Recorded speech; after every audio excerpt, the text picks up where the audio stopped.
Okay, so I've been avoiding looking at this land right here and right up there because it's possible I'm going to bulldoze it.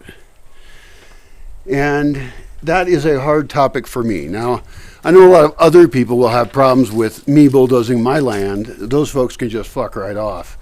It's my land, I'll do what the fuck I want with it. But my goal is to maximize its value and its biodiversity. And even though bulldozing roads I can justify pretty easily, and those have worked out really well, and I've noticed that they just grow over anyway if you don't do anything with them.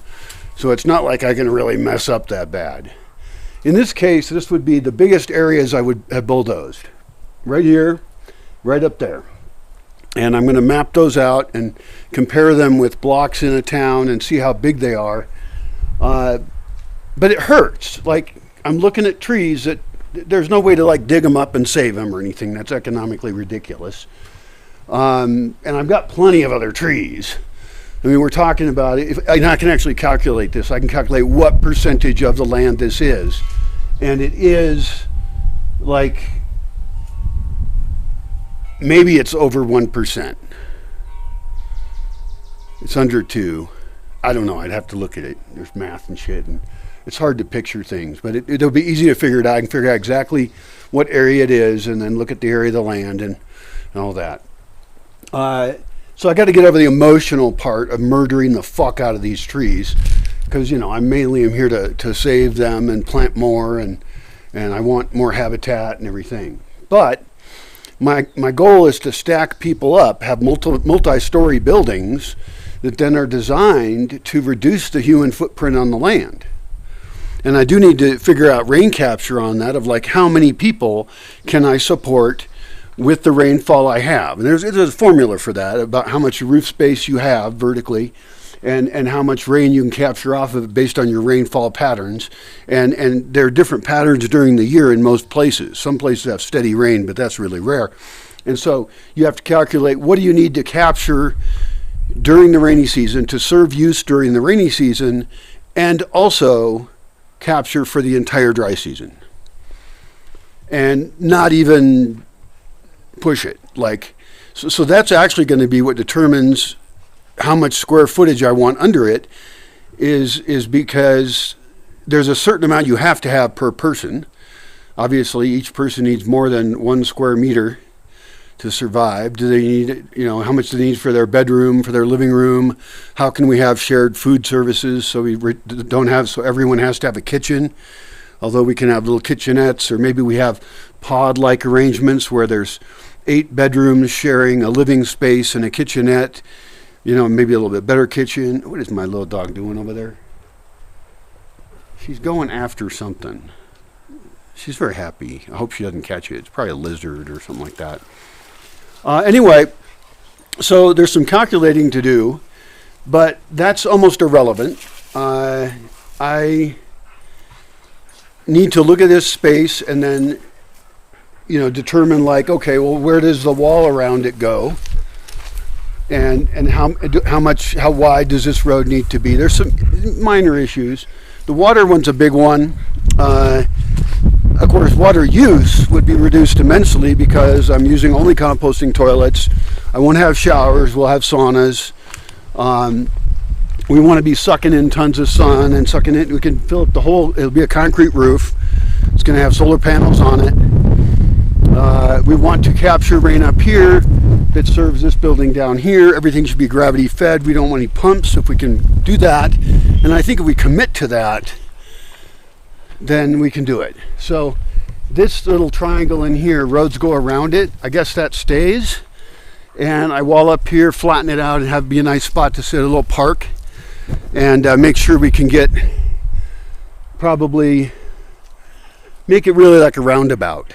So perhaps even moving part of the road a little further up and not having it be a triangle over there. That might be better. And then these two buildings would relate to each other. There would even be a tunnel between them. And that would be cool. Because you should be able to get from building to building without going in the rain or the sun. And this is the only spot I have that's quite like this.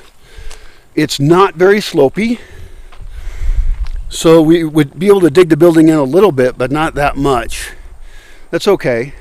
And up here, all this shit here dies. We run a road to connect to the road up there, right along here. Probably. I mean, I'm not making decisions here, just floating ideas.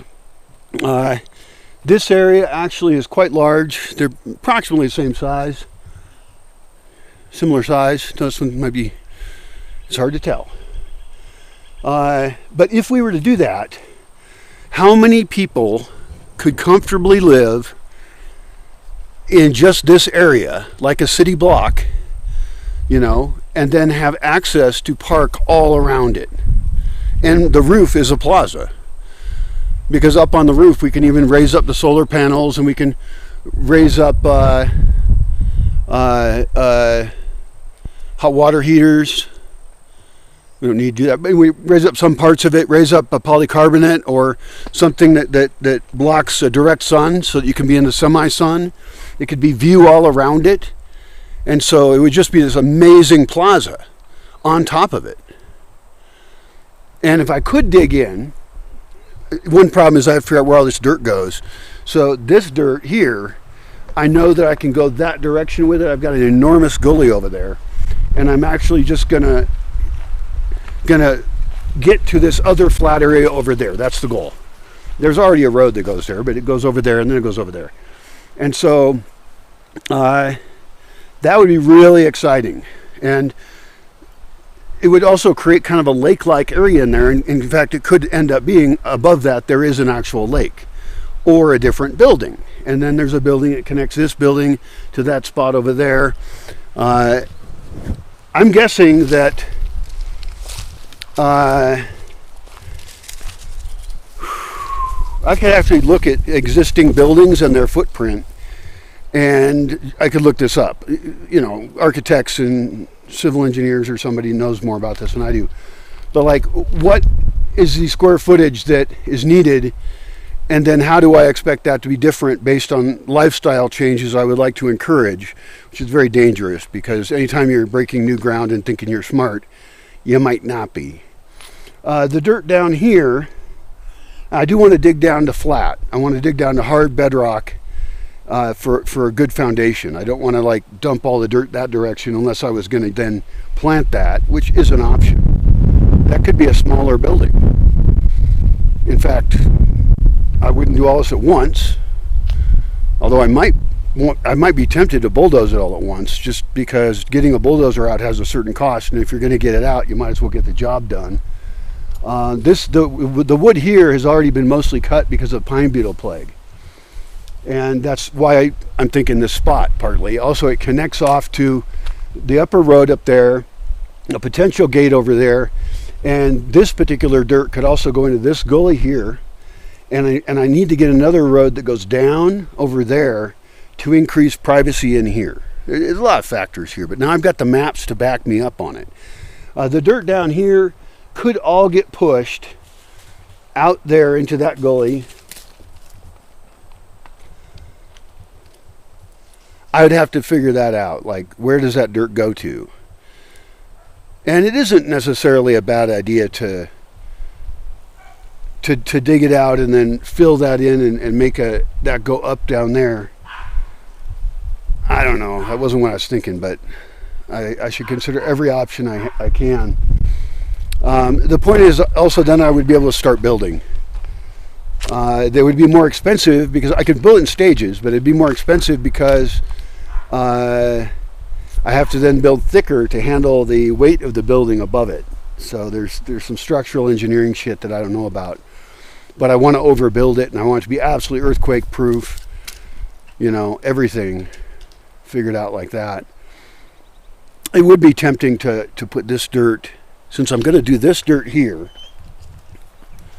and I really like that area down there. I don't know. I mean, it'll restore. That's the thing is, what's holding me back is I'm afraid, just like I was after 9 years of being here. It took me 9 years to bulldoze anything because I was just like, I don't want to ruin the forest. And the bulldozing work I did is 95% exactly what I want. And I would do some tweaks on it. The bulldozer actually broke before I was done with it. So I didn't quite finish. There was plenty more I could have done. But very few mistakes were made. Things that I would say, in fact, were any mistakes made? Not really. I put some gates in a spot I wouldn't have put it now. There's things I would have done different. I've learned, and I'm very open about that shit. I'll talk about it on video. Like gates I put too close to a road when I should have pulled it in so you can pull off the road before you open the gate and stuff like that. Minor issues. Should that dirt go that way? Yeah, I like that a lot, actually. Because I'm trying to increase available space on that side, flat spaces. And I want camping spots. I want a whole bunch of stuff to exist. And there's a gully over there that is nice, actually, but I've never really pictured it as being useful for much. And it would allow more walking transit through there to get to other places. So am I out of shit looking at this? It's not so scary, is it? It's scary as fuck. I mean, this would be a massive change.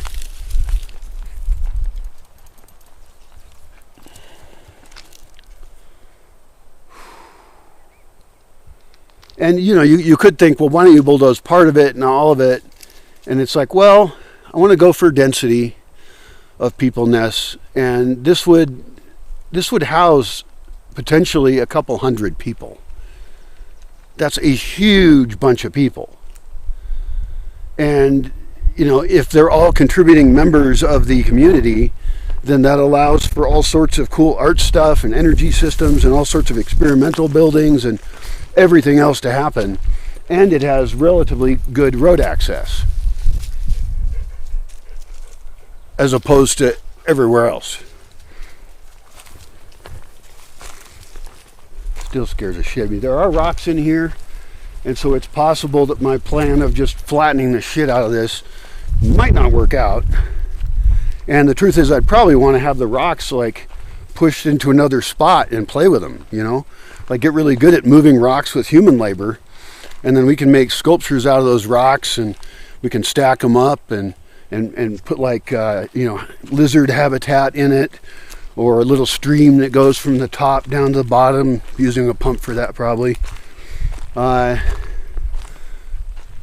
Here, this is a lot of dirt. I've got a little building we built up here. That's all cob, which is like adobe. It's just lumps of dirt, mud. You build a little building, and it's a nice building. Several people, it's their favorite building to stay in. And so I wouldn't want to ruin that. So I guess I would cut from here all the way that direction. And I guess I have to get my GPS isn't working. I need to get a new GPS. I installed a bunch of GPS apps on my phone, none of which do what I want, as far as I can tell. Although one is so complicated, I don't know what the fuck it can do or not. Maybe I'm not understanding it. But I mean, all I want